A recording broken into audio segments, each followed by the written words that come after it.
Estimado público, tengan todos ustedes muy buenas noches. El INICTEL UNI le da la más cordial bienvenida a esta sexta videoconferencia programada en el mes de mayo. El tema del día de hoy es sobre las técnicas de fabricación microelectrónica. En esta videoconferencia se tratarán los siguientes puntos: objetivos, limpieza, producción, crecimiento de materiales, proceso litográfico, corrosión, remoción de materiales y dispositivo final. Esta videoconferencia estará a cargo de la doctora María Elicia Armas Alvarado, quien es ingeniera graduada por la Universidad Privada Antenor Orrego en el 2009. Cuenta con una maestría y doctorado en Ingeniería Electrónica por la Universidad de Sao Paulo en 2012 y 2017 respectivamente. Forma parte del equipo de investigación de la Dirección de Investigación y Desarrollo Tecnológico del INICTEL UNI, perteneciente al grupo de radiofrecuencia, microondas y óptica. Fruto de las investigaciones realizadas durante la maestría y doctorado en la Escuela Politécnica de la Universidad de Sao Paulo, posee amplia experiencia en producción y caracterización de materiales, así como fabricación y caracterización de dispositivos ópticos. Estimado público, quiero comentarles que antes de finalizar, 10 minutos antes, se procederá a realizar la ronda de preguntas, las cuales ya las pueden ir dejando a través de los comentarios, que la doctora María Elisa la resolverá antes de finalizar la videoconferencia. Sin más que agregar, le vamos a dar pase a la doctora para que inicie con esta exposición. Doctora, adelante. Hola, ¿qué tal? Buenas noches a todos. Ya puedo compartir la presentación, ¿verdad? Así es.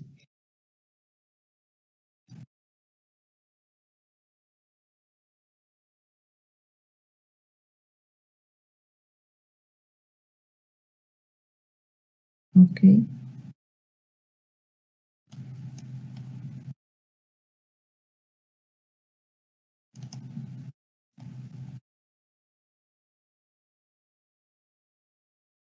¿Me avisas, Leo, se está compartiendo?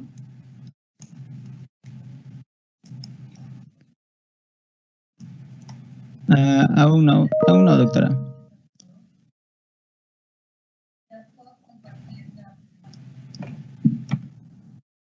Ok, ya lo compartí.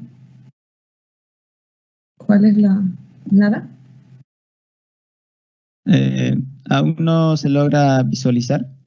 Ok, vamos a intentarlo de nuevo, solo un ratito.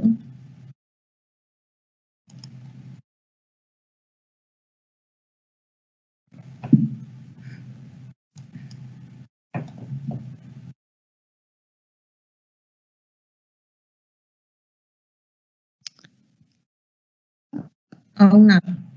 Ahora sí. Ok, perfecto. Entonces, comenzamos. Buenas noches a todos.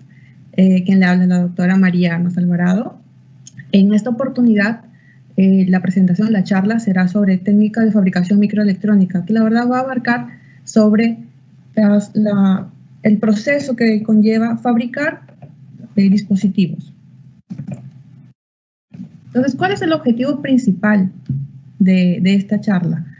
Es presentar de una manera bien resumida los procesos básicos de fabricación en dispositivos semiconductores, así como los equipos donde se llevan a cabo estos procesos. ¿Y por qué digo de manera resumida?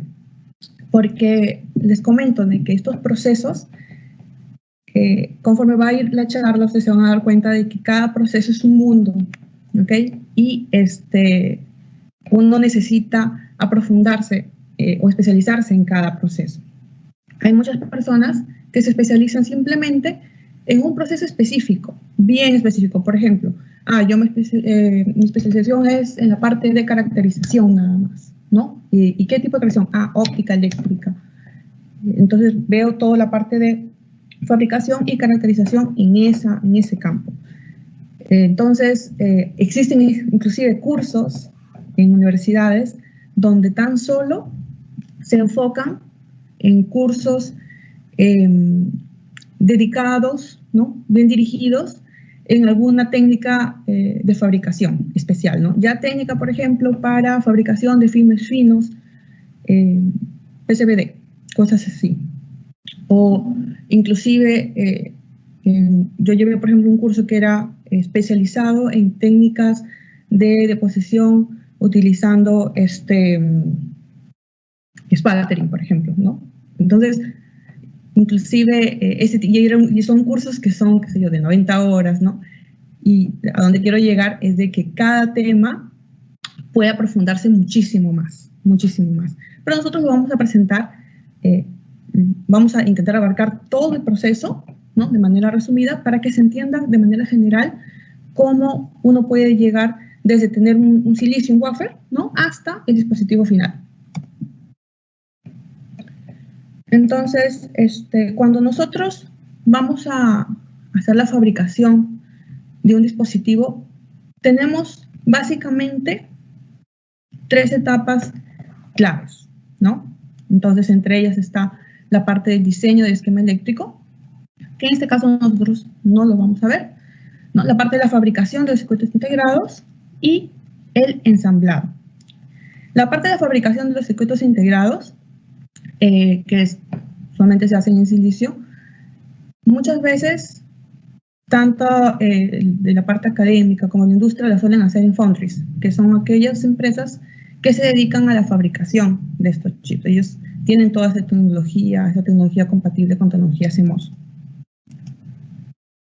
Nosotros vamos a hablar en esta charla concentrándonos en la parte de la fabricación de estos circuitos, de estos dispositivos.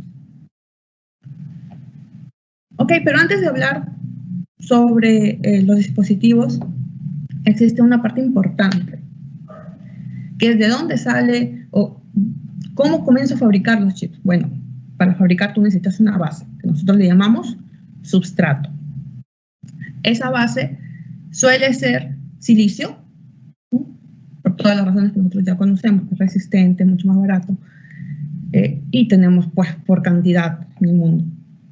Para obtener ese wafer de silicio, se obtiene mediante una técnica llamada técnica o proceso Czochralski, en la cual mediante una base de silicio policristalino nosotros colocamos en un horno, bueno, digo nosotros, pero la verdad que eso, este tipo de proceso, yo vi una máquina de esas, pero llegó un momento en que ya no se fabricaban, ya no se hacía ese proceso Czochralski en las universidades donde se hacían esos estudios, porque era mucho más fácil de frente comprarlo, pues en un foundry, ¿no? Que les decía. Pero básicamente se coloca las piezas de silicio policristalino, ¿no? Se arma lo que llamamos una semilla, se va girando mediante una temperatura bien alta, y luego se va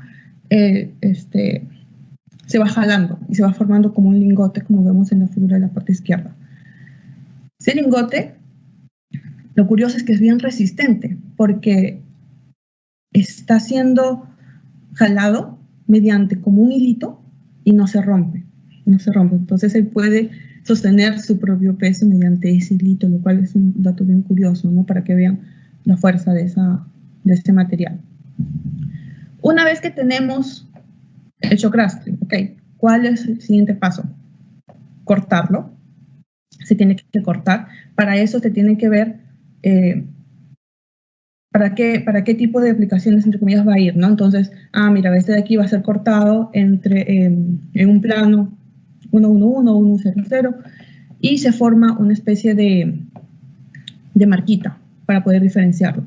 Luego es necesario, después de hacer el corte, se hace un pulido en ese wafer, y por último ya llega pues a la distribución. Entonces, cuando nosotros queremos hacer uso de ese silicio, nos traen como en unas cajitas, ¿no? Todos ellos acomodados. Me parece que aquí tengo como una presentación. Bueno, entonces traen todos el wafer de silicio acomodado, que lo vemos aquí en la parte donde dice limpieza, y es ahí donde nosotros vamos a comenzar recién nuestro proceso. Tenemos el silicio limpio, bonito, listo para ser utilizado. Ok, ahora, ¿cuáles son las etapas claves en cualquier proceso de fabricación? La primera etapa es limpieza. Okay, vamos a hablar de la limpieza, que es sumamente importante. Luego la parte de producción, crecimiento de materiales. proceso litográfico, corrosión, todo eso para luego tener un dispositivo final. Entonces nosotros vamos a hablar de cada etapa. Algo curioso, ¿no?, es que lo vamos a intentar ver desde el punto de vista académico, ¿no? Desde el punto de vista académico. ¿Por qué? Porque nosotros lo vamos a ver como que en poca escala, ¿no? Eso no quiere decir de que eso no se replica a nivel de producción de gran escala, la verdad es que sí, pero son equipos mucho más grandes. Entonces, la etapa de la limpieza. ¿Por qué digo que es sumamente importante la etapa de la limpieza? Nosotros vamos a manipular esos wafers, los vamos a manipular todo el tiempo, van a estar con nosotros, yendo de una etapa a otra. Entonces, tenemos que llevarlo, por ejemplo, a hacer un crecimiento, una producción de un material encima de ese sustrato. Lo coloco en la máquina. Luego, necesito hacer una corrosión para que quede una línea.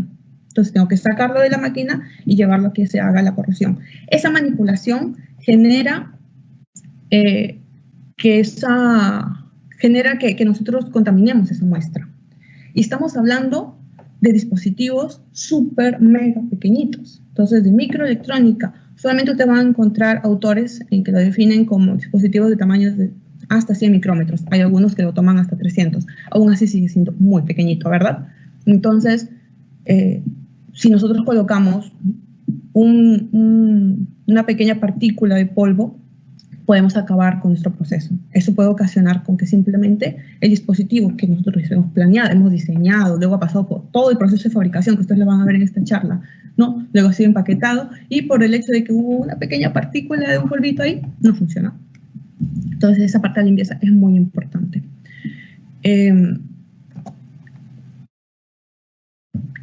Bueno, como le venía diciendo, ¿qué se hace para garantizar una limpieza eficiente? Se tienen procesos estándar para poder hacer la limpieza. Entonces existe una limpieza que se llama limpieza inicial, ¿no? En algunos lugares le llaman limpieza RCA, que básicamente para eliminar contaminantes orgánicos por la manipulación, para eliminar óxido. Muchas veces existe un óxido que le llamamos óxido nativo. Por el solo hecho de tú colocar, no traigo aquí un wafer de silicio, lo coloco, por el solo hecho de estar aquí en medio ambiente, ya se formó un óxido nativo. Si yo no lo quiero en mi dispositivo, porque yo no voy a trabajar con ese tipo de material, entonces necesito eliminarlo. También sirve para la eliminación de contaminación iónica, también por este tipo de manipulación en diferentes procesos.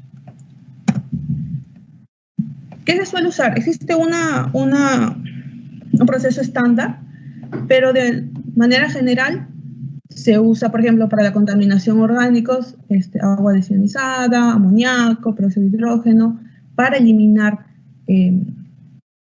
restos de óxido, ácido fluorhídrico, y para contaminación iónica, agua desionizada, ácido clorhídrico, peróxido de hidrógeno. Es muy importante que en este momento nosotros tomemos mucho cuidado, porque existe, por ejemplo, el ácido fluorhídrico es altamente tóxico. Yo tengo aquí una experiencia con esto, de que en el laboratorio donde yo trabajaba, nosotros podíamos manipular, no podíamos hacer nuestros procesos de limpieza, por más que existía siempre un personal técnico que auxilia, pero de manera general nosotros manipulábamos y teníamos todos los seguros posibles, ¿no? Todas las etapas de verificación, que no caiga, por ejemplo, algún tipo de gota en nuestra piel, ningún tipo de vapor en los ojos, no teníamos todos los EPPs disponibles. Aún así, después de muchos años, pasó un accidente en la que al momento de manipular una muestra, salió una gotita en la cara de una compañera. Y justo, coincidencia, salió en la nariz. Y no se ve, no se siente siquiera. O sea, ella sintió que algo, ¿no?, rebotó, pero al mismo no se ve, no se puede visualizar. Entonces fue llevada al hospital, se colocó una una solución que hacía que este ácido deje de atacar, y luego después del día siguiente vimos que ya estaba quemado, ¿no? Pero gracias a Dios todo salió bien. Entonces, a partir de ahí, redoblamos inclusive los cuidados, ¿no? Entonces, como pueden ver, estamos en proceso de limpieza y ya comenzamos con esas cosas peligrosas, pero es bueno recalcar que hay que tener muchísimo cuidado, inclusive en la primera etapa, que es la limpieza. Luego ya hay una etapa que nosotros le llamamos como el desgrasado estándar, que básicamente cuando tenemos esa limpieza inicial, es decir, yo voy a comenzar mi proceso de fabricación, tengo el wafer limpio, ¿no? Tengo el wafer limpio. Y yo necesito que el wafer esté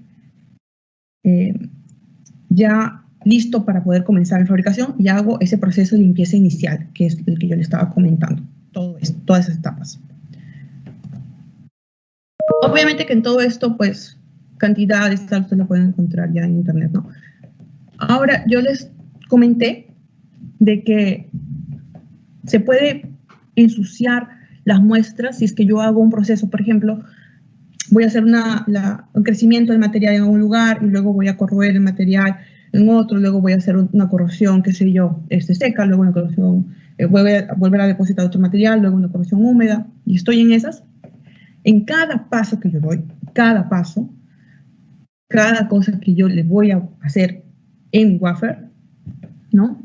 Necesito hacer el desgrasado estándar, porque cada vez que yo manipulo mi muestra, ya estoy provocando con que esta se ensucie, ¿no? Ah, pero yo lo coloqué en una cajita especial, no sé qué, de todas maneras, porque ya pasó por un proceso, ¿no? Ya pasó por un proceso, muchas veces ha sido atacado, ¿no? De manera violenta, qué sé yo, para hacer la deposición de un material.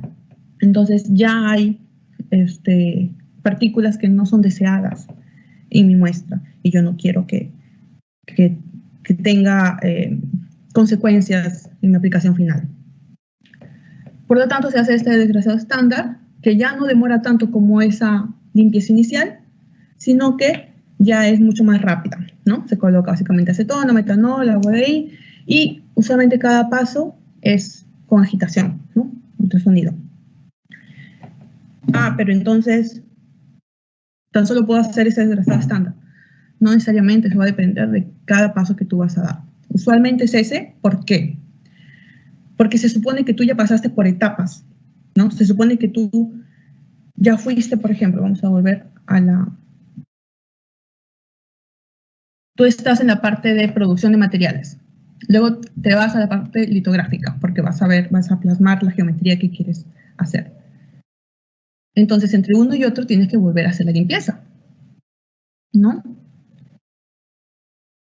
Y si tú has producido aquí un material, por ejemplo, has colocado óxido, porque tú requieres, de repente estás haciendo una aplicación óptica, y el silicio obviamente no va a ser tu aliado ahí, porque lo vas a hacer, vas a hacer un sensor quizás que necesita estar en 633, entonces va a absorber el silicio.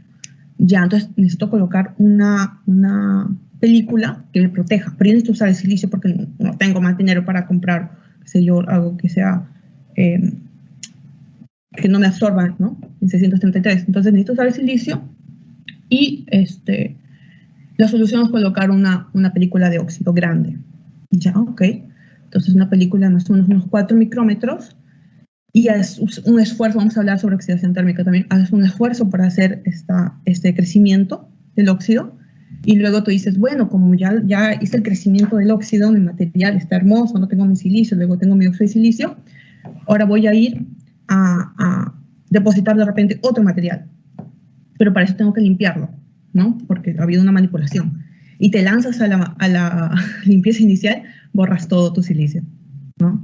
Porque esa limpieza inicial también va a corroer ese silicio. Entonces hay que tener mucho cuidado con que la limpieza también sea compatible con lo que tú vienes haciendo. Siempre hay que estar pensando en que cada paso va a tener que conversar con el paso anterior, ¿no? Conversar entre materiales para ver que lo que yo estoy depositando no sea luego corroído por alguna solución que voy a utilizar después.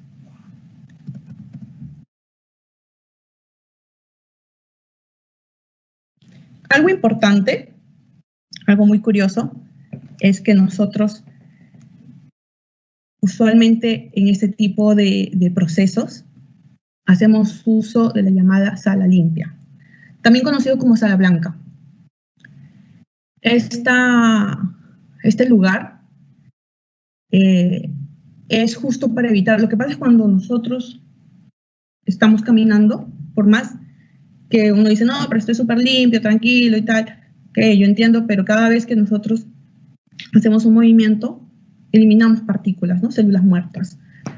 Y son células muertas que nosotros no queremos que estén en este pequeño wafer que va a pasar por todo un proceso de fabricación y no queremos, de nuevo, no que haya ni una partícula que pueda afectar al proceso de fabricación y la posterior aplicación de ese dispositivo. Entonces, este tipo de proceso se hace en una sala limpia. Esta sala limpia tiene varios protocolos para poder entrar, ¿no? Al comienzo hay que colocarnos un trajecito,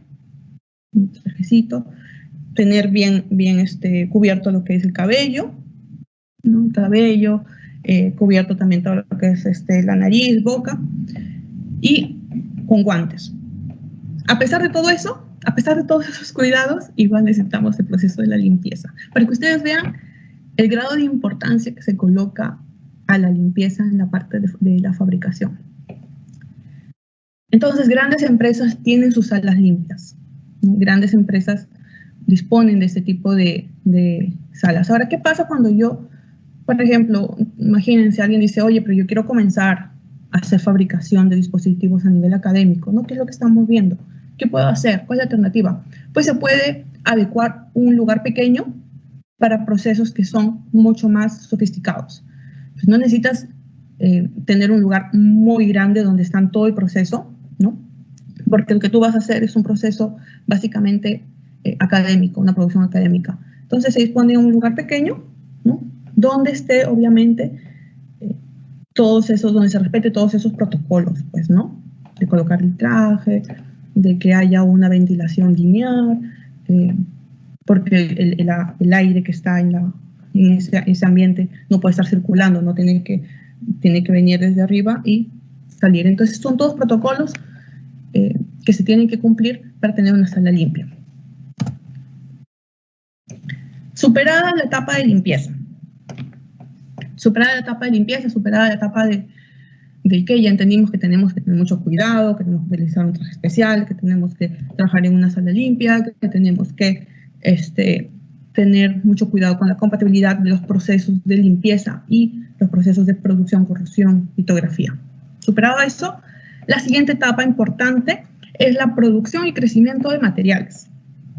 Existen muchos métodos que podemos utilizar para crecer material, ¿no? Se le llama también depositar el material. Entre ellos, por ejemplo, el spattering, el spin coater, evaporadora, oxidación. Existen muchísimos más, pero vamos a abarcar estos por ahora. Por ejemplo, en el spattering, es básicamente un proceso más físico, en el que yo coloco mi sustrato, ven que hay sustrato, coloco mi sustrato, coloco mi gas argonio, que es aquel que va a ayudar primero a limpiar mi cámara, y al mismo tiempo también me va a ayudar a arrancar el material base para ser depositado y mi sustrato. Entonces trabaja básicamente a nivel de físico, ¿no? A nivel de arrancar pedazos del átomo, del target que está arriba del material, lo arranca, ¿no? Mediante una excitación iónica, lo arranca y luego es depositado en el sustrato a fuerza. En esta parte, por ejemplo, en lo que es producción y crecimiento de materiales finos, existe todo un curso también envuelto alrededor de este tipo de crecimiento, porque hay etapas que se respetan en cada técnica. Cada técnica tiene una física envuelta. Entonces, muchas veces se necesita hacer, por ejemplo, yo necesito un material que tenga determinada orientación cristalográfica. ok, entonces necesito respetar mejor o necesito entender mejor cómo es ese crecimiento, ¿no? Esa producción de ese material, cómo se forman primero las islas, luego, ¿no? Cómo se va a hacer la parte de la nucleación, cómo luego voy avanzando con el tamaño, la tasa de deposición del material. Entonces, todo ese tipo de cosas va a depender mucho y va a cambiar mucho en cada método. Usualmente, antes de pasar, en el spattering es una técnica cara. Si se quiere, por ejemplo, un spattering que se pueda usar con 4 diferentes materiales, de precios, ¿no? De que yo sé, una máquina, la que teníamos en Sao Paulo, por ejemplo, había costado cerca de $1 millón. Entonces, son máquinas caras. Y se utiliza básicamente para hacer deposición de cerámicas, de varios semiconductores también. Pero, ¿qué pasa si yo no necesito? O sea, ¿puedo hacer también deposición de metales? Sí, también, pero si vas a hacer deposición de metales aquí, vas a usar un equipo tan caro para que, o sea, dependiendo de tu aplicación, no necesitas comprarlo. ¿Por qué mejor no compras de repente una evaporadora? Que vamos a la respuesta. Ok, pero ahora, ¿y si necesito depositar un polímero? ¿No? Porque yo estoy haciendo algo simple, no necesito una técnica demasiado sofisticada o cara. Bueno, hay alternativas, ¿no? Por ejemplo, puedo usar la alternativa de spin coater, que es esta maquinita, y básicamente se deposita, es para deposición de materiales que son más líquidos, ¿no? Más viscosos. Se coloca en el sustrato es pegado como que en una plataforma, ¿no? Está la plataforma aquí, se coloca el sustrato y uno coloca el material que vas a depositar. Todo eso tiene que ser rápido. Todo eso tiene que ser rápido. Entonces se coloca el sustrato, el material, y se tiene que estudiar el giro que va a hacer este soporte. Entonces el giro que va a dar, y tú colocas el material, al momento de girar, ¿qué va a pasar? El material depositado se va a expandir en todo el sustrato. Si más rápido gira, ¿no? Más delgada va a ser el material, porque más rápido va a botar, ¿no? En ese giro. Mientras más tiempo y más giro, va a cambiar el nivel de espesura de tu material. Entonces, se hace un estudio, ¿no? De cuánto yo quiero que crezca mi material, cuánto yo quiero que de repente tenga de repente mi tasa de deposición. Entonces se hace todo un estudio, pero es una técnica mucho más simple, como pueden ver, bien simplecita. Entonces, si yo voy a hacer simplemente un estudio con un material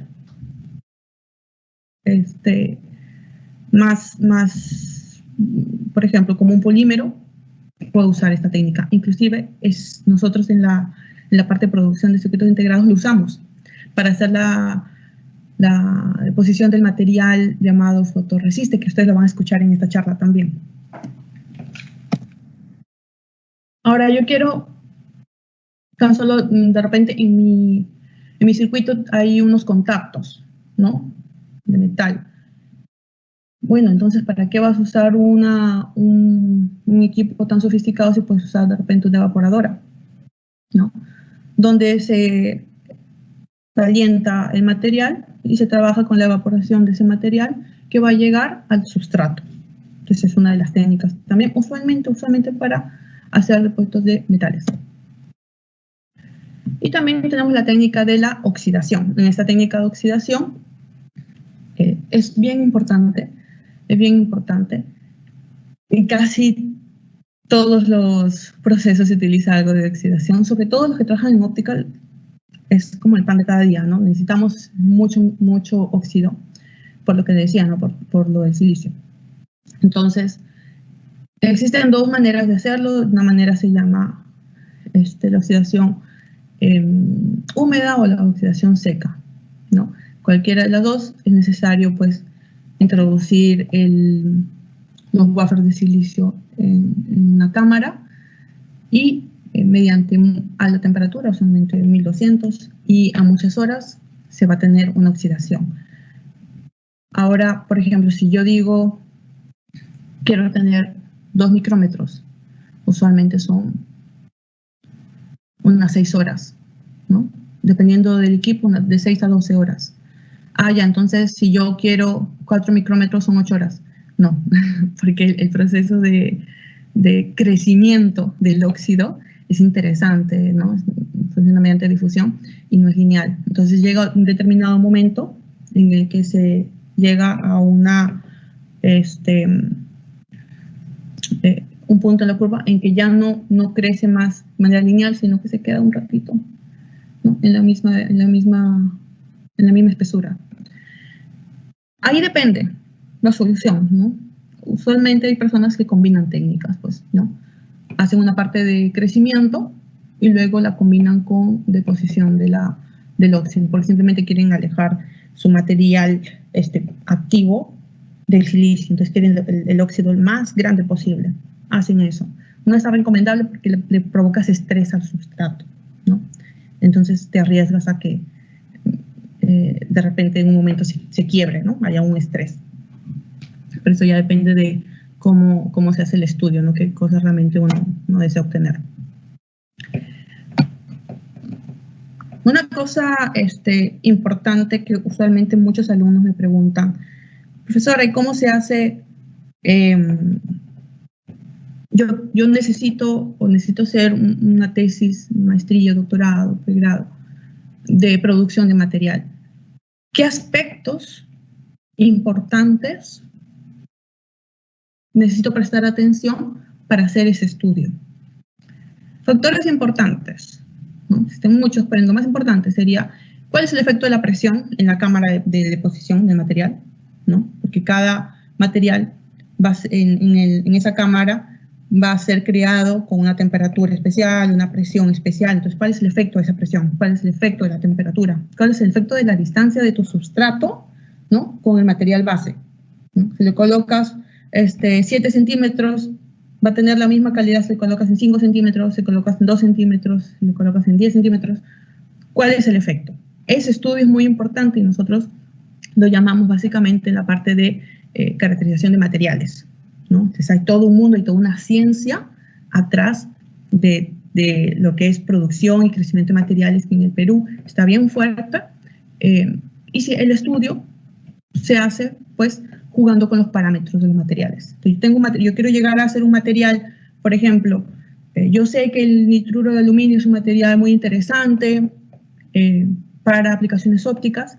Me gustaría estudiarlo, profesor, pero yo tengo aquí tan solo aluminio y de repente mi universidad tiene un pequeño sputtering chiquito donde puedo utilizar y hacer nitruro de aluminio, ¿no? Coloco nitrógeno y hago la combinación y puedo obtener nitruro de aluminio. Ok. Ahora depende, la pregunta es, ¿tú vas a querer hacer nitruro de aluminio en qué orientación cristalográfica? Porque, ¿qué tipo de aplicación quieres obtener? Aplicación óptica. Ok, entonces vas a querer aprovechar la parte birrefringente de tu material. Para eso, según la literatura, yo necesito que crezca bien en la orientación 002, ¿ok?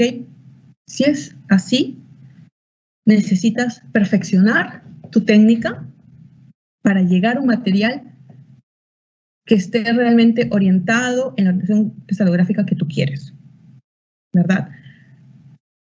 Y tengo que estudiar el efecto de todos los parámetros envueltos en esa producción. El efecto de la presión. Si yo cambio de 5 militorres y le pongo 10, está bien orientado a 002, uy, no, ya cambió, ahora de repente está orientado a 001, de repente ya va cambiando, ya entonces vuelvo, de repente ya de ponerle a 10, no, de repente le pongo, qué sé yo, 5, ¿no? La temperatura, no, con 100 grados, no, es como si le pusieran temperatura ambiente, no se hizo nada, no hay ningún cambio, entonces cambio, ponle 300, a ver, ¿qué tal? Mira, ahora sí, se nota que hay un cambio, parece que está más orientado a 002, Entonces vas haciendo todo un estudio, inclusive puedes existir publicaciones a raíz de esos cambios de parámetros y esos estudios, ¿no? Tú vas justificando por qué crees que está cambiando, por qué la temperatura está cambiando directamente en la orientación cristalográfica. Entonces de aquí salen muchos temas para poder hacer unos trabajos académicos, ¿no? Ahora ustedes pueden preguntarse, ok, pero usted ha hablado de orientación cristalográfica, usted ha hablado sobre verificar qué es lo que realmente tenemos en el material. Entonces yo les pregunto, bueno, para eso necesitan hacer una caracterización del material, que está vinculado con la producción y crecimiento de materiales. No puedo hacer una producción de material y no caracterizarlo. Ah, ya, ok, entendido. Pero entonces, ¿a qué se refiere con caracterización? ¿Qué es caracterización? Caracterización, vamos a colocar un ejemplo, porque como es medio abstracto, yo sé que a veces es medio difícil de entender, pero con un ejemplo creo que va a quedar más claro.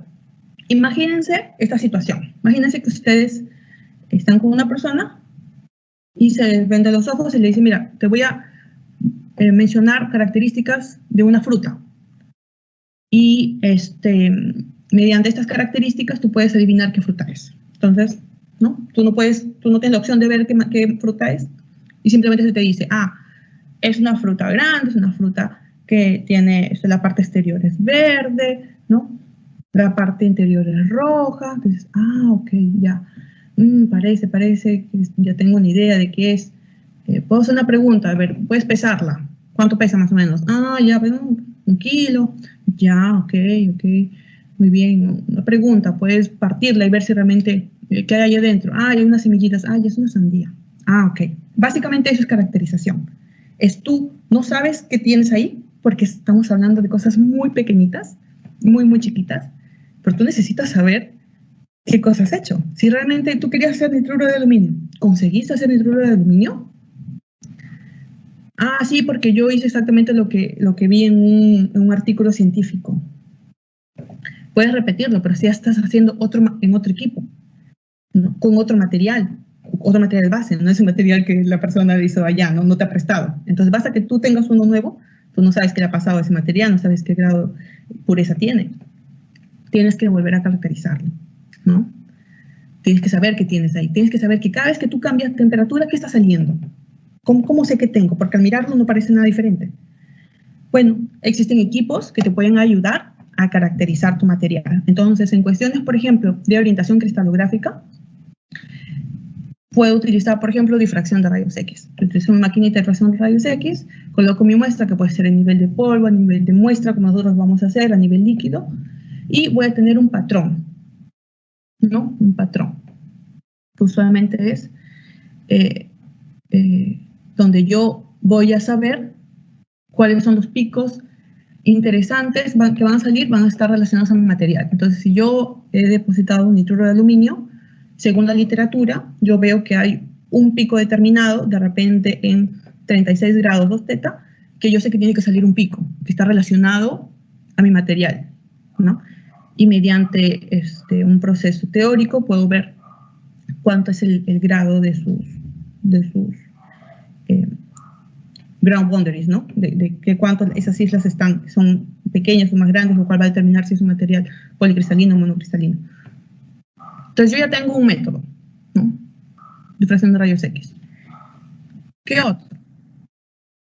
De repente, como estás usando nitruro de aluminio, te gustaría saber si esa ligación realmente hizo efecto, ¿no?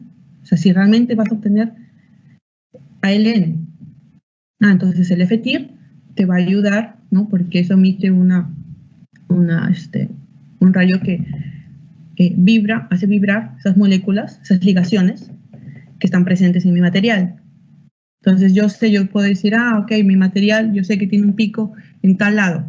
Ya puedo ver si aparece, estoy cerca, mi material si realmente tiene esta ligación, ¿no? Ahora yo quiero saber cuánto he depositado a nivel de crecimiento de espesura. Sí, para hacer, por ejemplo, una tasa de deposición. Y digo, mira, yo voy a hacer un estudio de tasa de deposición. Entonces, voy a hacer un estudio de tasa de deposición de un material que de repente ustedes ya dominan en su laboratorio. La idea es cambiar algún tipo de parámetro. De repente, voy a cambiar el parámetro de temperatura. Entonces, yo quiero tener dominio de mi tasa de deposición. ¿Qué cosa es tener dominio de mi tasa de deposición? Mientras más baja es tu tasa de deposición, más dominio tú tienes. porque es diferente tú hacer un depósito de un material que tú tienes 1 micrómetro en 1 minuto, ¿no?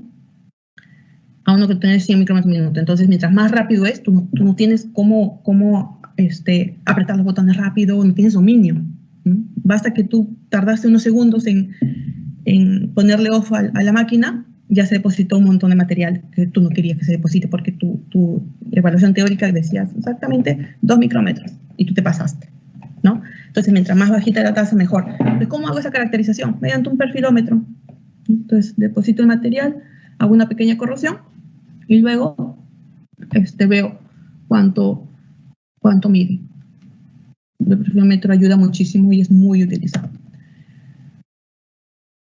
Proceso litográfico. El proceso litográfico es básicamente transferir las estructuras geométricas, a nivel geométrico, de tu material, de tu dispositivo, perdón. Entonces yo quiero hacer un dispositivo que sea una línea.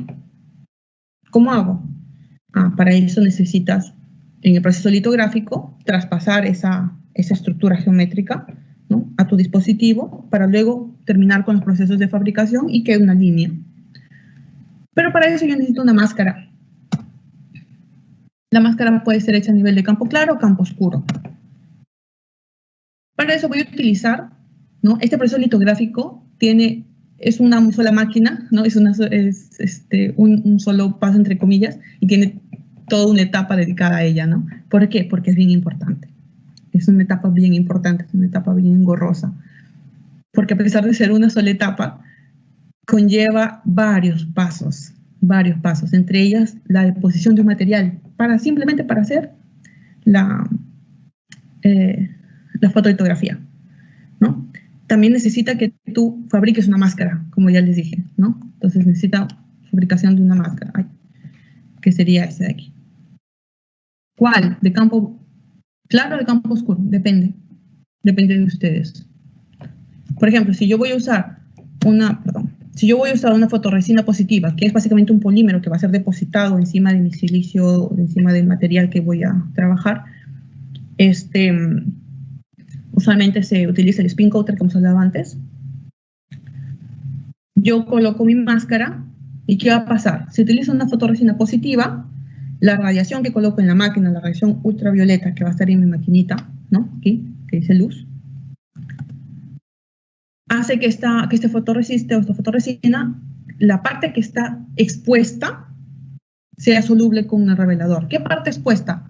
Ustedes se dan cuenta que aquí, en esta máscara de campo oscuro, tiene una parte en L que está clarita. Nosotros le llamamos parte expuesta, ¿no? Entonces, la parte que, después del proceso que pasa por aquí la luz ultravioleta, la parte que va a quedar expuesta va a salir. Entonces, si mi objetivo es crear una especie de canal, yo puedo utilizar fotorresina positiva y una máscara campo oscuro. Entonces, no, yo quiero que la línea esté en relieve porque ella va a ser mi material activo, ¿no? Yo de repente voy a hacer un guía de onda, qué sé yo, entonces yo necesito que ese sea el material activo. ¿Cómo hago? No quiero que sea el material, no quiero que sea como un canal. Entonces vas a tener que hacer una máscara de campo claro y así el material expuesto, ¿no?, cuando tú lo coloques en la solución, se va a revelar, va a salir, va a ser soluble. Pasa lo contrario cuando utilizas una fotorresina negativa, ¿no? Si tienes una máscara de campo oscuro, aquella que va a ser expuesta, se va a quedar, no es soluble. Y como máscara de efecto claro, al contrario. Entonces se pueden dar cuenta de que es el mismo caso que la fotorresina positiva. ¿En qué cambia entonces? ¿Qué hago? ¿Cuál escojo? Muchas veces se escoge, ¿no?, siendo honesta, se escoge dependiendo de lo que se tiene en el laboratorio. Entonces imagínense que ustedes ya tienen una máscara. ¿Cómo tener una máscara? Sí, muchas veces ya se tiene una máscara porque ya hay trabajos, de hecho, de hace muchos años. Entonces uno quiere seguir utilizando la misma geometría, sino que vas a estudiar el material nada más, pero la misma geometría, pero vas a usar diferentes materiales. Ok. Entonces, si ya tienes la máscara, va a depender del campo, cómo ha sido creado esa máscara. Entonces ya eliges fotorresina negativa o fotorresina positiva. Luego, otro método de hacer esta litografía es también simplemente haciendo uso de una máquina de escritura directa. Ese proceso litográfico igualito, sino que se obvia la parte de la máscara. Últimamente está siendo bien usado porque el proceso de la máscara es bien engorroso. Ya el proceso de la máscara usualmente se tiene que hacer en el laboratorio, ¿no? Usando, qué sé yo, AutoCAD, y lo mandas a fabricar. Y usualmente demora porque no existe empresas que hagan máscaras. Por ejemplo, nosotros ¿qué pasó aquí? Nosotros en Brasil mandábamos a hacer a una empresa en Estados Unidos y demoraba unos 3 a 6 meses. Entonces, con esta máquina podríamos mejorar eso, ¿no? Simplemente queremos hacer una geometría nueva, ya escribes directamente, mandas de frente a la máquina la geometría deseada.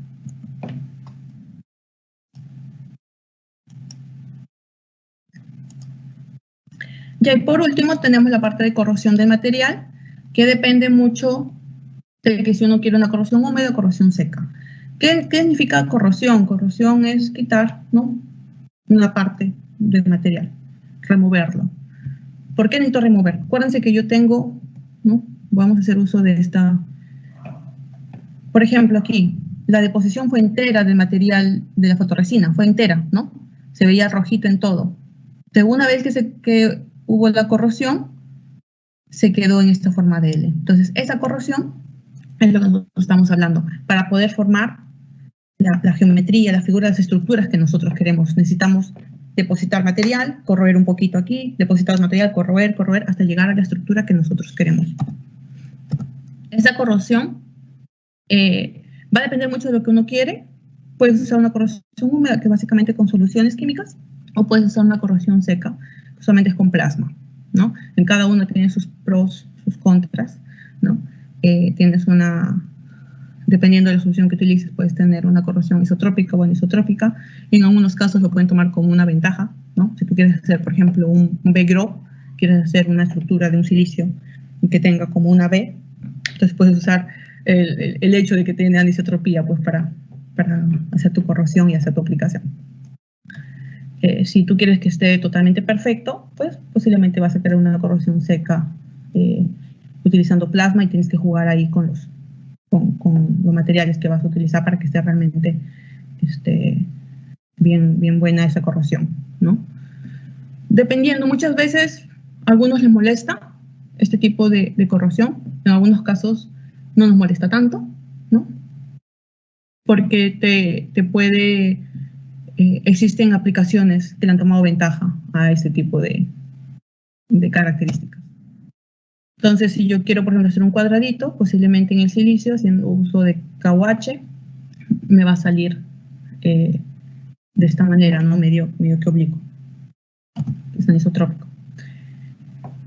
Si yo quiero hacer un cuadradito, posiblemente me salga con esta forma, y existen maneras de poder afrontar eso, ¿no? No, yo quiero un cuadrito perfecto. Puedes utilizar una máscara con este tipo de diseño, por ejemplo, ¿no? Sí, se han hecho estudios, y utilizando estas máscaras bien complejitas se puede hacer un cuadrado perfecto. Pero depende de la aplicación, depende mucho de la aplicación, ¿no? Si tu aplicación no requiere realmente que sea unas puntas totalmente perfectas, simplemente generas en la máscara, en la máscara principal, ¿no?, como unas puntitas en forma de triángulo, y así evitas el under edge. ¿Cuáles son los factores importantes que tengo que tomar en cuenta en una corrosión? Velocidad de corrosión. Velocidad, porque a veces yo no quiero correr todo el material. Entonces digo, ¿qué pasa si yo tengo material aquí, y yo simplemente quiero correr la mitad? Quiero que quede así. O sea, quiero que haya mitad. ¿Qué puedo hacer? ¿No? O quiero hacer de repente otra cosa, que quiero que quede un poquito de material, ¿no?, en una parte esté con una espesura de 100 micrómetros y en la otra parte con 50. ¿Cómo hago? ¿Cómo hago que quede así? Se coloca una máscara, ¿no?, en la parte que yo quiero que quede 100 micrómetros. Entonces deposito 100 micrómetros, deposito normal. Coloco una máscara de protección y luego lo mando a corroer la parte expuesta. pero tengo que hacer un estudio para que se pueda corroer exactamente 50 micrómetros. No puedo, mi aplicación requiere que sea así. Entonces tengo que hacer un estudio de velocidad de corrosión. Para el momento que yo sepa que ya pasó el tiempo suficiente de 50 micrómetros, ya detengo esa corrosión. Tengo que ver selectividad. ¿Por qué selectividad? Porque puede ocurrir lo que les dije con la limpieza inicial, de que si tú tienes óxido y puedes sacar tu óxido, puede ocurrir también aquí. Que yo ya voy en la etapa final, estoy bien cansada después de haber hecho bastante deposición de materiales, luego he hecho bastantes corrosiones, fotolitografía, y luego por último vuelvo a hacer una pequeña corrosión y no me di cuenta y la solución que utilicé eliminó un material que estaba abajo. Se malogró mi dispositivo. Sí. Entonces necesitas hacer un estudio de selectividad. El material que tú vas a usar, la solución que vas a usar para corroer, no puede corroer todo lo demás. Tiene que ser bien selectivo. Tan solo corroer lo que tú quieres, ¿no? Tan solo corroer nitruro de aluminio, no corroer óxido, no corroer el silicio, ¿no? O no, yo quiero corroer tan solo el óxido de silicio porque quiero que quede como un cantilever, ¿no? ¿Qué hago? Entonces tienes que tener un material que pueda corroer el óxido de silicio que está abajo y no que corroa el nitruro de aluminio ni el silicio. Eso se llama selectividad. Tengo que ver la rugosidad resultante porque estamos hablando de una corrosión fuerte. Estoy arrancando pedazo de material. Entonces, si yo veo que esa corrosión, ¿no?, de ese ejemplo que yo coloqué 100 micrómetros y luego tan solo quise mitad 50, este piso de aquí, ¿cómo quedó? Quedó muy rugoso, porque si quedó muy rugoso, posiblemente si yo estoy utilizando, por ejemplo, una aplicación óptica no me va a servir, ¿no? Muy rugoso. Se va a perder ahí mi luz. Ok. La existencia de un edge stop, ¿qué quiere decir? De nuevo el ejemplo de tengo 100 micrómetros y quiero corroer tan solo 50. ¿Qué pasa? Yo necesito que se pare en los 50 micrómetros. ¿Cómo paro? Si no es una máquina, son soluciones. He hecho una mezcla, ¿no?, de soluciones químicas. Tengo que encontrar otra solución química que al momento de vertirlo haga el efecto de que ya paró la corrosión. Sí, así es. Entonces, es todo otro estudio, esa parte de corrosión. Acuérdense de que existen cursos con temas de corrosión porque es bien amplio. Lo de corrosión es bien amplio. La compatibilidad con la tecnología de fabricación, porque no queremos, de nuevo, ¿no?, que no queremos que haya una corrosión de material que no deseo que corroa. La facilidad de manipulación, porque no queremos, ¿no?, que sea tóxico, no queremos tener accidentes, ¿no? Y también la facilidad de que pueda ser descartable, ¿no? No me quiero llenar de productos que no los puedo descartar, pues, por una cuestión ambiental. Y van a estar ahí en mi laboratorio, entonces tengo que ver productos que realmente pueda luego descartarlos, ¿no? Entonces, de manera como para terminar, ¿no?, ¿qué aspectos importantes hay que tomar en consideración para fabricar dispositivos utilizando tecnología de microfabricación? Bueno, básicamente que cada etapa tiene que ser caracterizada. Ya se dieron cuenta, ¿no? Hago un paso, caracterizo, hago un paso, caracterizo. Voy a hacer una corrosión. ¿Cómo sé que he llegado realmente a 50 micrómetros de la corrosión? Tengo que colocar en un perfilómetro. Tengo que caracterizarlo. Tomar en consideración la orientación cristalográfica de la película anterior también es un paso necesario, porque eso va a afectar muchas veces la orientación cristalográfica del material anterior. Es uno de los parámetros que influye también en la deposición del nuevo material. Entre cada etapa debe haber un proceso de limpieza, ya lo saben, ¿no? Y escoger el proceso de deposición o crecimiento dependiendo del tipo de material a utilizar. Entonces, si yo voy a usar el ejemplo que hicimos, ¿no?, nitruro de aluminio, que tiene que ser bien crecido en el 002, entonces tengo que enfocar mis parámetros, el cambio de mis parámetros a eso, ¿no? Si quiero que esté bien crecido en el 002, cambio un parámetro, caracterizo y voy viendo si realmente están los picos que yo realmente quiero que estén presentes, porque están vinculados al 002, tienen que estar ahí. Con este tipo de técnicas yo puedo utilizar o puedo realizar diferentes dispositivos, ¿no?, entre ellos unas micromáquinas, todo lo que está relacionado a MEMS, ¿no?, micropuntas, cantilevers, guías de onda y, en fin, es infinita la cantidad de cosas que se pueden hacer. La bibliografía, donde ustedes pueden encontrar más información. Acuérdense que ese es un tema bien amplio, sumamente amplio. Cada etapa es todo un mundo. Para cada etapa ustedes van a encontrar cursos diferentes, material diferente. Y esos son uno de los libros que ustedes pueden pues, encontrar un poquito más de información. Eso sería todo. Muchísimas gracias. Muchas gracias a todos. Muchas gracias, Leo.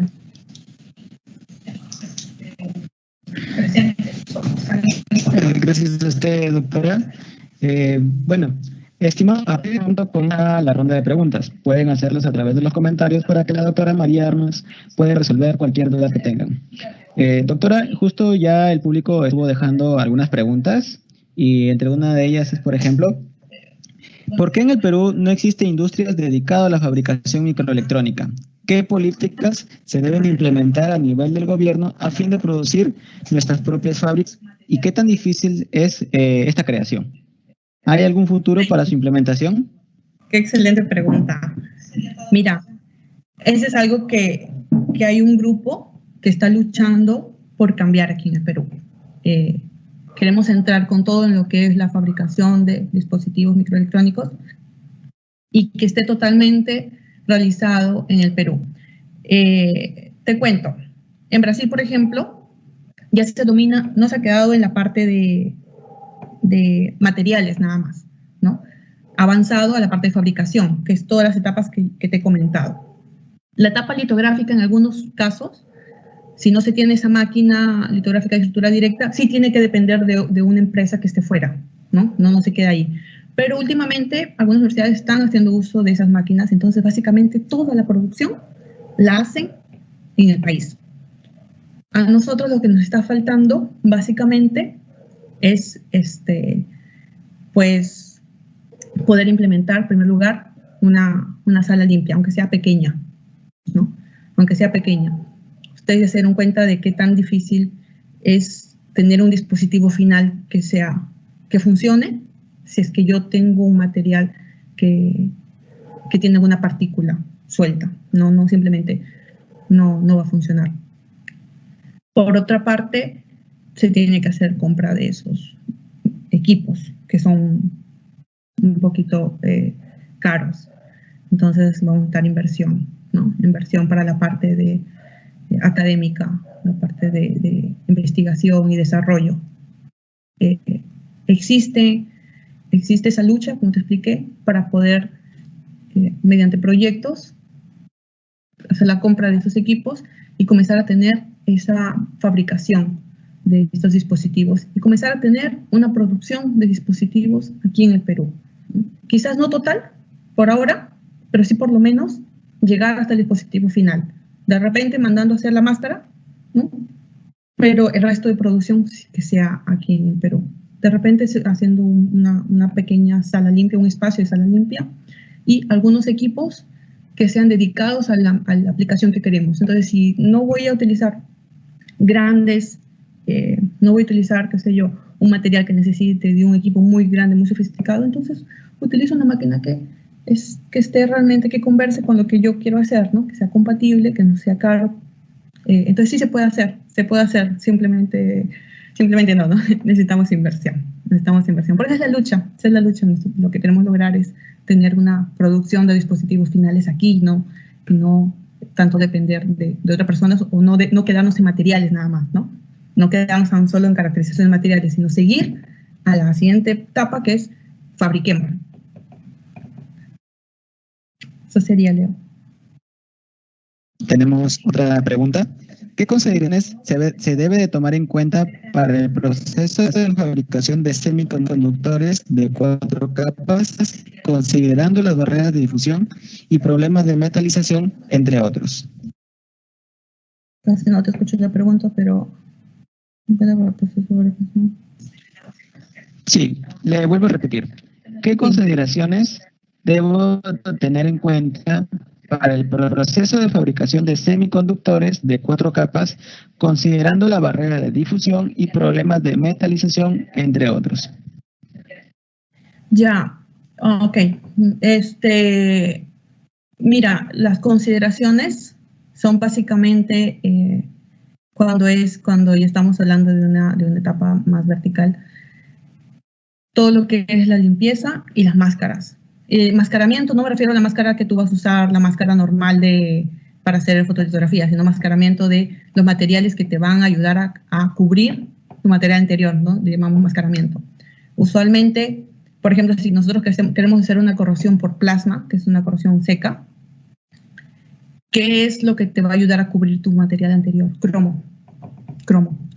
Entonces, tienes que tener esa consideración, y ahí viene una etapa crucial. Tú dices, ok, entonces, como vas a trabajar por muchas camadas, ¿no? Muchas películas, vas a necesitar proteger tu camada anterior, y tú quieres, o tu película anterior, tú vas a usar cromo, porque quieres hacer la corrosión por plasma.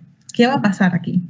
¿Qué va a pasar? Al momento de hacer la corrosión por plasma, partículas, porque tú dices, bueno, yo he hecho un estudio y el plasma no va a corroer mi cromo. No va a corroer tu cromo, es cierto.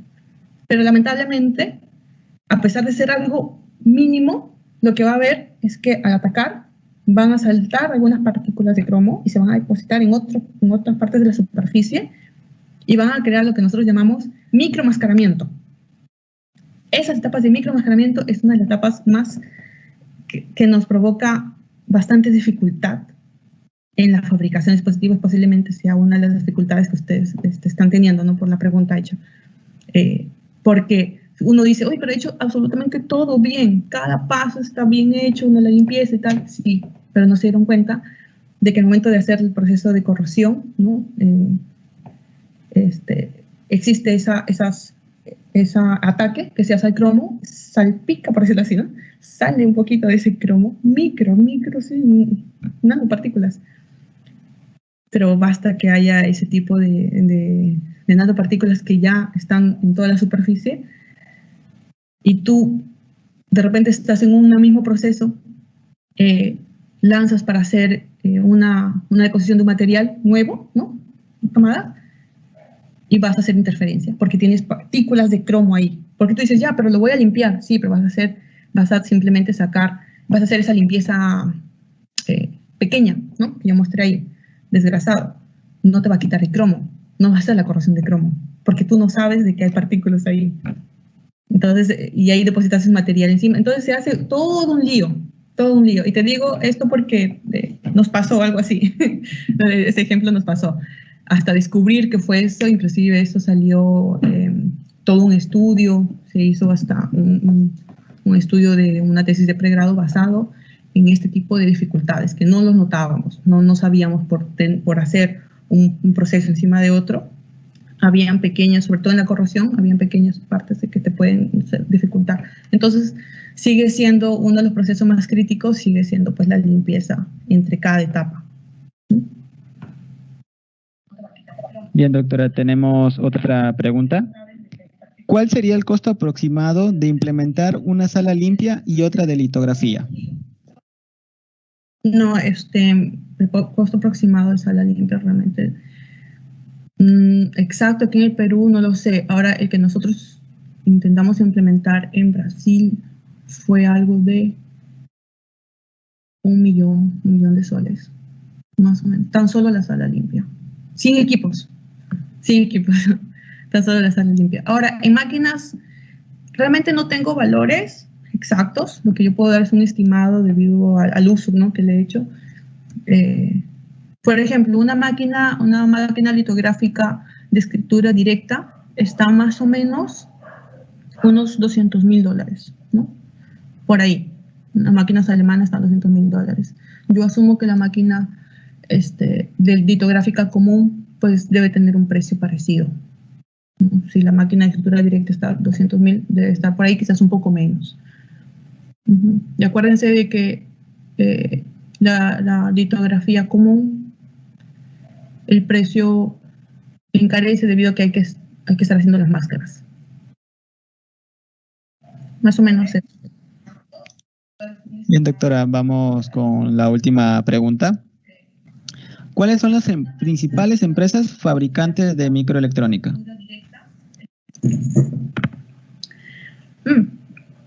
Intel, Intel, Apple, todas esas empresas, Qualcomm, todas ellas tienen producción vertical de lo que hemos hablado. Entonces, son las empresas principales de dispositivos microelectrónicos. Y ellos hacen todas las etapas que dijimos al comienzo, de diseño, fabricación, encapsulamiento. Ellos suelen hacerla de frente, ¿no? Luego hay empresas que dedican, los foundries, ¿no? Dedicadas a la fabricación. Me parece una que se llama CETEC, que está en Brasil. ¿Y por qué en Brasil? Porque no hay muchas en Latinoamérica, ¿no? Por ejemplo, en el Perú, que yo sepa, yo desconozco, no existe. Pero en Brasil sí hay dos más o menos conocidas. Una se llama CETEC, la otra de repente CTI, no me acuerdo. Pero son, por ejemplo, imagínense que yo soy académica, pero lo que yo necesito hacer es la parte de, como les explico, caracterización de un dispositivo.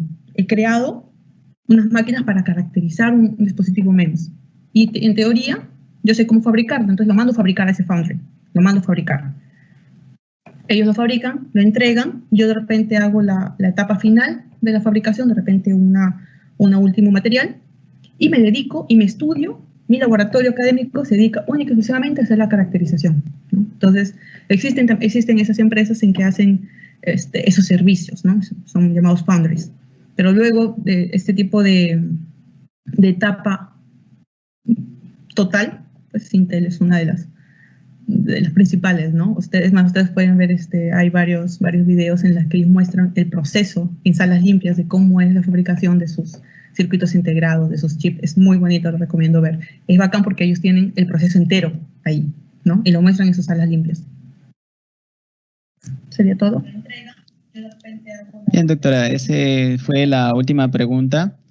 Estimado público, esto fue la ronda de preguntas. Esperamos haber resuelto sus dudas mediante las respuestas brindadas por la doctora María Armas. Queremos agradecer a la doctora María Armas por su apoyo en esta videoconferencia. Asimismo, a todos ustedes, estimados públicos, por haber participado en esta sexta videoconferencia. Y asimismo, queremos invitarlos a nuestra séptima videoconferencia que se dará a cabo el día de mañana, viernes 15 de mayo. El tema, soluciones para data center empresarial. Esta videoconferencia estará a cargo del magíster Yuri Bravo Asensio. Estimado público, el formulario de inscripción del ciclo de videoconferencias se encuentra activo en la página de Capacita Inictel Uni, en la página de Facebook y también en la página web de Inictel Uni. Esperamos, estimado público, que esta videoconferencia haya sido de su agrado y sin más que